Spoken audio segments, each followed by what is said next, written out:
Colombia का नाम भी अभी आना शुरू हो गया, जो कि एक्चुअली आपके लुहांस डोनेस्क में कर रहे हैं। मगर जब वो कहते हैं कि नो ये मिशनरीज हो सकते हैं चाइनीज, ये मैं नहीं मानता, क्योंकि भारत से भी कुछ लोग गए थे आपको प्रजोगन की फोर्सेस ज्वाइन करने के लिए। बात उसकी नहीं है। रशिया ने यदि नॉर्थ कोरियन को यूज किया है तो 12,000 आए हैं, वो उसने खुल के बताया। तो रशिया ऐसा देश है, ऐसा मैं मानता हूं, क्योंकि उनके साथ मैं बहुत ऑपरेट किया हूं। वहां पर वो उन चीजों को छिपा के करने वाला नहीं। ठीक है। जब आपने देखा होगा प्रोजेगन को उन्होंने यूज किया था, जब उसकी फोर्सेस हैं, तो उसने जो सोलेडार में यूज किया था, बाखमुत में यूज खुलेआम किया था, पूरे दुनिया के सामने हर्रा गई। तो ये जेलेंस्की सर, लेकिन मेरे को एक चीज समझ में, ये जरा बताइए, पाकिस्तान को लेकर रशिया किस तरीके से देखता है? क्या वाकई वो उसका जो चरित्र रहा है, रशिया क्या इस समय वाकई उन लोगों को अपनी तरफ से लड़ने के लिए जमीन पर बुला सकता है?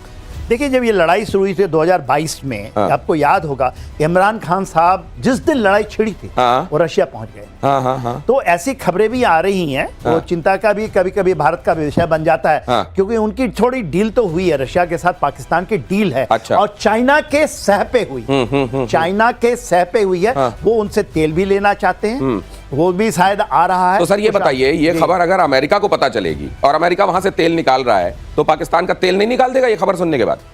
देखिए, पाकिस्तान एक दोहरी नीति है, अमेरिका भी दोहरी नीति से खेलता है। अच्छा।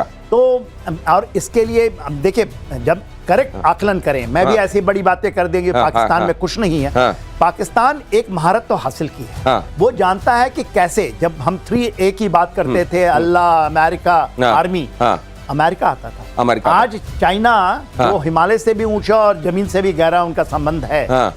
How you are managing the top people, आप वहां के हुक्मरानों से सीखिए, क्योंकि they are ready to give everything. Sir, मुझे भारत के एक बड़े शायर का शेर याद आ रहा है कि उसी का दौर है जो इस जमाने में इधर का लगता रहे और उधर का हो जाए। ये वाला ये जो गुर है, ये वाकई पाकिस्तान का, इसमें कोई सानी नहीं है, और जिसका कोई अपना कंडक्ट नहीं है, जिसकी अपनी कोई रीढ़ नहीं है, जो लिजा है और जिसमें कहीं पर कोई स्टैंड नहीं है, जिसका वो जाहिर है इधर भी खेल सकता है, उधर भी खेल सकता है। इसके नुकसान भी होते हैं जो वो झेलता है, लेकिन इसका रोना वो दुनिया के सामने रोता नहीं है। चाइना के साथ भी निभाते रहना, चाइना के कहने पर रशिया की तरफ से लड़ने के लिए पहुंच जाना, इधर अमेरिका को कहना आओ तेल ले लो, तुम बताओ ईरान पर मिसाइल मारनी है, आओ मेरे एयर स्पेस का इस्तेमाल कर लो। हिमाचल पी के श्रीवास्तव यहाँ पहुंच रहे हैं। सर, बहुत स्वागत है, जल्दी से आइए। ये तो नहीं कहूंगा, बहुत देर कर दी, मेहरबान आते आते। लेकिन सर, ये पाकिस्तान ऐसा कैसे खेल ले रहा है?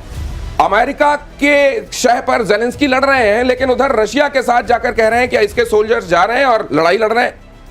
अब बताओ दिनेश, इतने सालों से और इतने महीनों से और आपके शोबे कितनी बार हम लोगों ने कहा, ये जो लाहौरी चूरन है ना, जिसको आप खिला दीजिए वो मस्त हो जाता है। उधर भी खिला, इधर, लेकिन एक बात बता दें आपको, ज्यादा चलने वाला नहीं है। अच्छा। ये जो इसने दो बैलेंसिंग कर रहा है ना, ट्रपीज जिसको दो नावों की सवारी, गिरेगा जरूर। लेकिन खास बात ये है, गिरने से पहले ये औरों को भी गिरा के जाएगा। अच्छा, ओके। ट्रम्प भी जाएंगे, और ट्रम्प की आजकल देखिए रेटिंग कितनी कम हो गई है।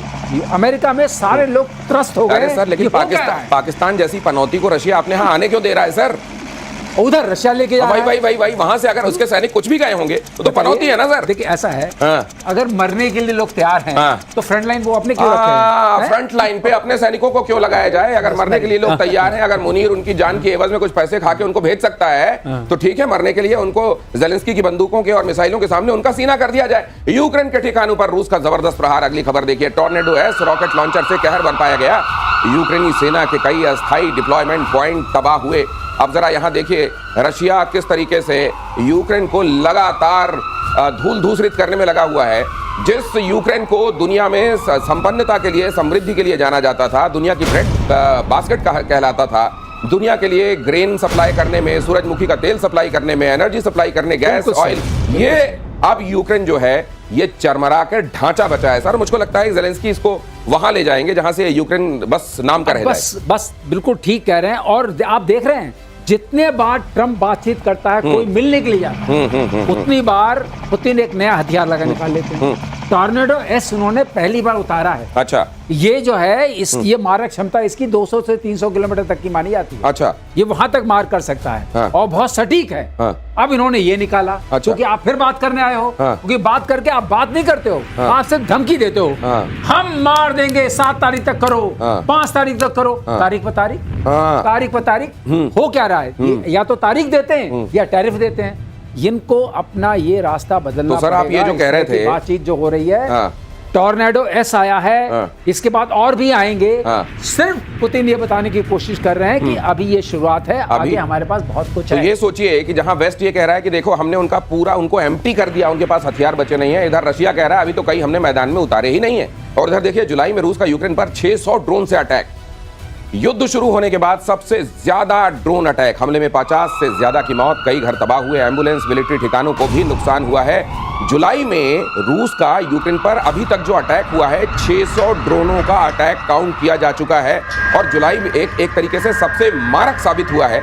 अगर कम से कम 1-1.5 साल की पिछले बीते 1-1.5 साल की लड़ाई में आप ले लें तो जुलाई का महीना यूक्रेन के ऊपर बड़ा तबाही वाला साबित हुआ है। और एक तरीके से मधुमक्खी के छत्ते में जाकर हाथ डालने और मधुमक्खियों को हिलाकर अपने ऊपर बुलाने का काम यूक्रेन लगातार कर रहा है। और इसके पीछे है ज़ेलेंस्की जो ये जानते हैं कि जब तक ये मुसीबत है उनकी कुर्सी बची हुई है और तभी तक वेस्ट की तरफ से मदद मिल रही है। लेकिन सर इसका मतलब ये कि क्या अगर इस तरीके का एक सिस्टम ही बन गया जहां जहां जहां बेनिफिट होने वाले कई लोग भी हैं और ये साइकिल बन गया, तो फिर ये परपिचुअल किस्म का एक हिसाब किताब बन गया है जो अब कभी खत्म होता हुआ दिखाई भी नहीं दे रहा है। देखिए दिनेश, इसमें जब भी आप फ्रंटलाइन स्टेट बनते हैं, हाँ, जो आपका Ukraine is a frontline state of NATO, हाँ, ठीक है, उसका हाँ, तो उसकी फितरत यही होती है। हाँ। देखिए क्या होता है वहां पर, आप जानते ही हैं 3.5 करोड़ लोग थे, अभी आप 2.7 के आसपास, 1 करोड़ लोग कहां चले गए, generation after generation, anyone who was to be there, जो ये थे ना जेलेंस्की साहब, हाँ। और आप जानते हैं स्टैंडिंग कॉमेडियन थे, 2018 में आए हैं, सामरिक दृष्टि से उनको ज्यादा चीजों की पता नहीं होती, मगर यू कांट फाइट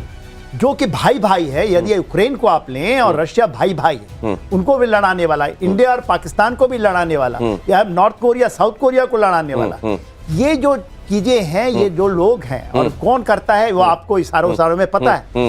तो किसी ने कहा सर वो करता है जो पीस प्राइज लेना चाहता है। तो उसने कहा कि पीस प्राइज कैसे लेगा, उसने कहा कि 2 मुल्क ऐसे हैं जो आपस में लड़ नहीं रहे हैं, लेकिन यहां से देखना वो पीस प्राइज निकलेगा। बोले कैसे निकलेगा? उन्होंने कहा क्योंकि अब ये लड़वाए जाएंगे और फिर पीस कराई जाएगी और फिर उसके बाद नोबेल के लिए खुद को। बिल्कुल सही कह रहे हैं। इसमें क्या है वैसे sir, with due respects, I don't agree कि any time Ukraine was the front state for NATO. क्यों सर? नाटो का वहां से पोलैंड पे खत्म हो रहा है मामला। अच्छा, आप हाँ, इसलिए सर इसलिए तो, लेकिन ये एम्बिशन किसने उनके अंदर डाला? आपने जो पहले कहा कि पाकिस्तानी अगर फ्रंट लाइन पे लगते हैं उनका सीना छलनी होता है गोलियों से, तो रशिया को क्या एतराज है? इसीलिए तरह नेटो को क्या एतराज है अगर यूक्रेन उनके लिए गोलियां खाता है? यहाँ पर अब उनको अपने उसने पहले आप जरा पूरा कार्यक्रम देखिए। हाँ। पहले उन्होंने कहा कि आप अपनी रक्षा खुद करेंगे, नाटो को बोले अपना बजट बढ़ाइए 5%। सबने अपना बजट बढ़ाना शुरू किया।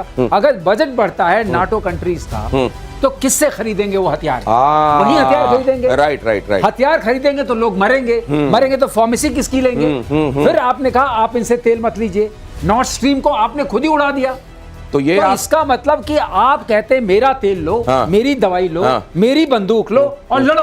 अब लड़ने के लिए आदमी चाहिए, तुम मेरा आदमी कहां से आएंगे? हाँ, यूक्रेन जैसा देश, हाँ, जो एग्रीगेरियन है, हाँ, ये पूरा का पूरा एग्रीगेरियन स्टेट है, जो known as the rice bowl of the world. आपने पूरे मतलब पूरे ग्लोब को एक तरह की भुखमरी में डाल दिया। ये कहा जा रहा है कि अगर जख्म नहीं होंगे तो मरहम कौन खरीदेगा? अगर कफन बेचने वाला लोगों की मौत पर खुश होता है तो इसमें क्या हैरानी है? अगली खबर देखिए, डबल स्टैंडर्ड पर